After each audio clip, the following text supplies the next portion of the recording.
Um, Good afternoon. Before I begin, I just want to extend a heartfelt thanks to the organizers of this event who were gracious in inviting me here. I'm thankful that I have an opportunity to participate in such an important event on such an important yet tragic occasion. It's my first time here in your lovely city of Stockholm, and aside from just being delighted to see the city, I'm also happy to see that in Sweden there seems to exist a network of human rights activists and former political prisoners, and a network of local Swedish politicians and activists who are part of the diaspora. I hope that thanks to events like this, we can actually expand that network further to include those of us who are on the other side of the Atlantic in the US and Canada. There are obviously very large Iranian diaspora populations in those countries, and among them are individuals and groups which are very active politically. So we need to build such links and strengthen such ties among these activists. Ladies and gentlemen, this summer is the 20th anniversary of a massacre that stands without parallel in contemporary Iranian history. It is a grim and tragic anniversary. It is also an anniversary that has largely gone unacknowledged by Iranians and members of the international community. Aside from occasional events like this, which are held in various cities, one generally doesn't hear of major vigils held to commemorate the event.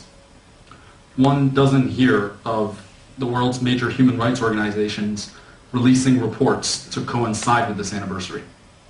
One generally doesn't hear any talk, except for the occasional disparate voice here and there, talking about obtaining justice in this case. Sadly, one generally doesn't hear anything at all about this crime. What we need now, on this 20th anniversary of the massacre, more than ever, is to shatter this pervasive silence surrounding the 1988 massacre. To do this, to play my part, I want to first recount the story of 1988. The story may be new to some in the audience, but for those of you who are former political prisoners, who bravely endured the barbaric prisons of the Iranian government, who were tortured physically and psychologically, this will be a repetition of what you already know. I apologize for that repetition, but I think it's important to tell and retell that story, not just as an explanation of why we must act, and not just as a way to ensure that a younger generation, my generation, understands the struggle. But we ought to repeat the story also as a form of resistance against the government that has tried since 1988 to bury the crime along with its victims. And this ought to be a resistance against the tendency in the diaspora community, among academics, lawyers, human rights activists, and people from various walks of life, a tendency among them to simply acquiesce in this induced historical amnesia. Telling this story is a resistance against the government that has committed a double crime against each of the political prisoners. The first crime was obviously the gruesome murder, and the second is the effort to completely erase them from the historical narrative. After speaking about the crime, I want to devote some time to assessing it under international criminal law. I want to talk about the elements of the crime and the categories of the perpetrators. And finally, I want to end by speaking about the tasks ahead and the legal and political challenges ahead for those seeking accountability in this case. It is important that another 20 years from now, we don't gather to talk about how the 40th anniversary of the massacre is unacknowledged. Let's hope instead that by that time, there will have been some justice. But that won't be easy, and I want to talk about why that is. So, with that by way of an introduction, let me first begin by discussing what happened in Iran's prisons 20 years ago. Iran's Islamic government had, immediately after the revolution in 1980-81, unleashed a wave of violence and executions. But even after these executions, the prisons remained full of prisoners of every age, gender, political affiliation. Mostly the political prisoners were affiliated with the Mujahideen or were members of political prisoners in the 1980s had not been afforded anything even remotely resembling a fair trial. They were arrested on very vague charges, tortured, and then faced trials that lasted a minute or two. No defense offered, no appeals, no safeguards. And it's also worth pointing out, and I think this is very, very important, that these prisoners in prisons throughout the 1980s were generally in prison for very minor and non-violent offenses, and I put offenses in quotation marks, like selling books and newspapers, attending meetings, organizing solidarity groups, things of that sort. These folks were not involved in armed struggle. In late 1987 and early 1988, the government began a process of re-interrogating and recategorizing prisoners. Prisoners at prisons like Gohardash and Evin were typically brought, sometimes blindfolded, sometimes not, before panels to be re-questioned.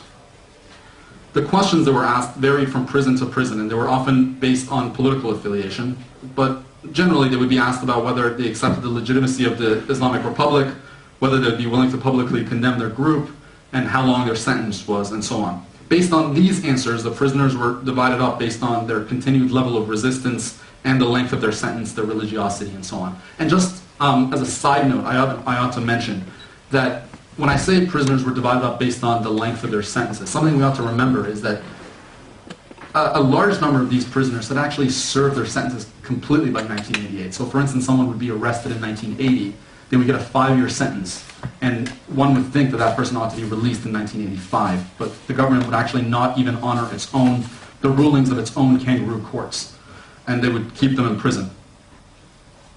Some of the so-called troublemakers, the prisoners that displayed more resistance, were at this time moved from general wards into solitary confinement, and some of the prisoners at this time after this recategorization were moved between wards and between prisons. This unusual reinterrogation really undermines the theory in my mind, the theory posited by many, that the executions that occurred in the summer of '88 were somehow the reaction of a panicked government that had been attacked militarily by an opposition group. In fact, the methodical way in which this reorganization occurred indicates that the government may have been laying the groundwork for such a massacre and was looking for some means of making the process more efficient. A number of former prisoners have pointed out that the reorganization had the effect of disrupting sophisticated communication networks that the prisoners had developed over the years. This may have in fact been part of the massacre preparation. Mid-July of 1988 rolled around, and Iran decided, after having faced several defeats in the battlefield in the last year or two of the war with Iraq, to accept the UN Resolution 598 and to end the war. Khomeini drank from the famous so-called poison chalice. The war was ended. The prisoners thought they were going home. They were very wrong. Shortly after the ceasefire was announced, the military wing of the Mujahideen launched a very ill-conceived attack on Iran's western border and was defeated soundly.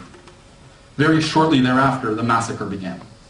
And as an aside, I want to point out, as I just did a moment ago, that I really don't think there is much of a connection between the Mujahideen attack and the executions. I think the connection really is tenuous. On or about July 27th, the Iranian prisons went into lockdown. Visits were suspended, televisions were taken from wards, radio broadcasts were stopped, prisoners were not permitted to visit the infirmary. Basically, all communication between the prisons and the outside world ceased. Initially, the prisoners from left-wing secular parties were isolated and the massacre of the Mujahideen prisoners began. Those prisoners were taken from their cells, and in what must have been someone's idea of a perverse joke, the prisoners were told that they would be meeting with a commission that would grant them amnesty. The prisoners were taken, often blindfolded, and told to line up. When they met the commission, they realized that it was not an amnesty commission. It was, in fact, a commission that would later come to be called the Death Commission by the prisoners. It was comprised of representatives of the judiciary, the prosecutor's office, and the intelligence ministry. The figures on Tehran's commission were diverse, but some of the better-known figures are Jafar Nayeri, Murtaza Eshawi, Ibrahim Raisi, Mustafa Pur Mohammadi. Some have mentioned the name of Ismail Shushtari among the members of this death commission. The commission decided on whether or not a Mujahid prisoner would live or die, often based on one simple question: what political party do you belong to? To answer Mujahideen was to seal one's own fate. The correct answer was Munafiqeen. And for those in the audience that may not know this, the term Munafiqeen is actually a religiously loaded term. It means hypocrite, and it's a pejorative term that the government has often used against the Mujahideen. If a prisoner got past this initial threshold question, then he or she would be asked about his religious views, about his opposition to the government, about his or her willingness to publicly denounce the organization, his or her willingness to give the names of other resistant prisoners, and his willingness to go on missions to clear landmines from the war front. Based on these answers, the Death Commission would decide, by a plurality of votes, whether the prisoner would hang.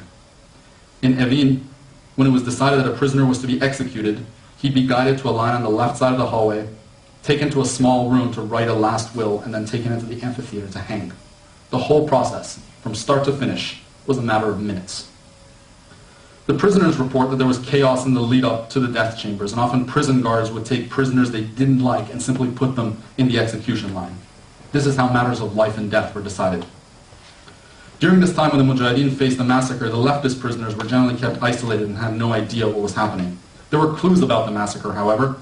One prisoner recalls seeing an Afghan prison worker coming in and miming a noose around his neck as a way to signal what was happening.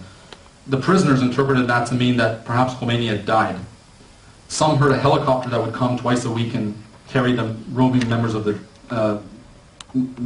roving death commission. Some got Morse code messages tapped on the prison walls from Mujahideen prisoners about a massacre underway. But the prisoners just simply found this too hyperbolic and too unbelievable. Some in Gohadash prison saw guards with face masks entering the prison amphitheater, and they would see bodies being taken out of the prison. But they often thought that these were just the bodies of soldiers, Mujahideen soldiers killed in the skirmish at the border.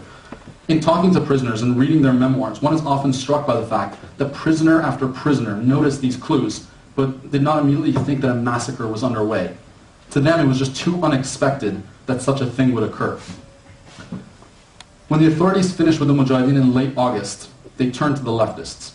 Some of the leftist prisoners had caught on to what was happening and were more prepared than the Mujahideen prisoners had been. Some of them gave strategic answers to questions about their political beliefs and their religious beliefs to ensure that they survived. By and large, though, they faced the same type of questioning as the Mujahideen prisoners had faced.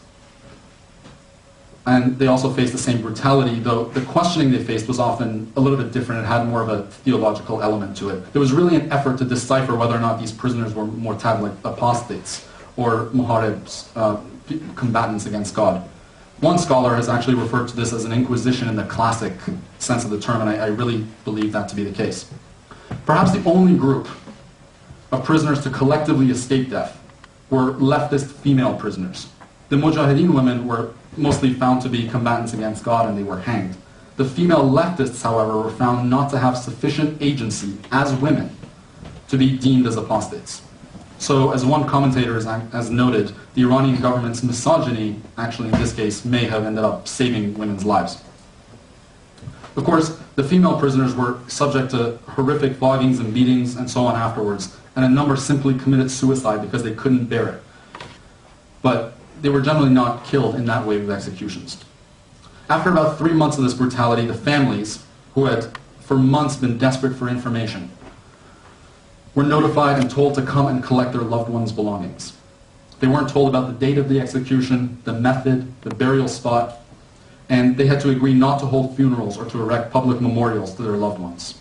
In fact, when a representative of the UN appeared in Iran to investigate allegations of human rights abuses, even the very small monuments that the families had built to members of their family were torn down. Immediately after the massacre, the government launched what can only be described as a fairly well-orchestrated denial campaign, in which its representatives spoke to the international media, they spoke to human rights organizations and international organizations, and simply denied that a massacre ever took place. People like Rafsanjani and Khamenei simply said that a few people had been killed, but they were Mujahideen combatants who were involved in the military attack on Iran.